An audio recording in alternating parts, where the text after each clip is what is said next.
Hello বন্ধুরা, তো আমি তোমাদের আগের ভিডিওতে দেখিয়েছিলাম যে আমি প্রতিবেশী বাড়ি থেকে গাঁদা ফুলের কয়েকটা ডাল কেটে এনেছিলাম।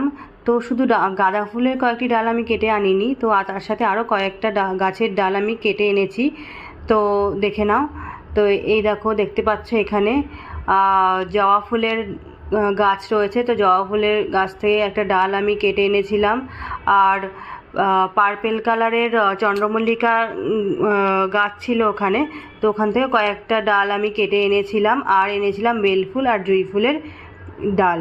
তো এই আর গাঁদা ফুলের কয়েকটা ডাল, এই কয়েকটা ডাল আমি কেটে এনেছিলাম। তো সেগুলোই তোমাদেরকে দেখালাম।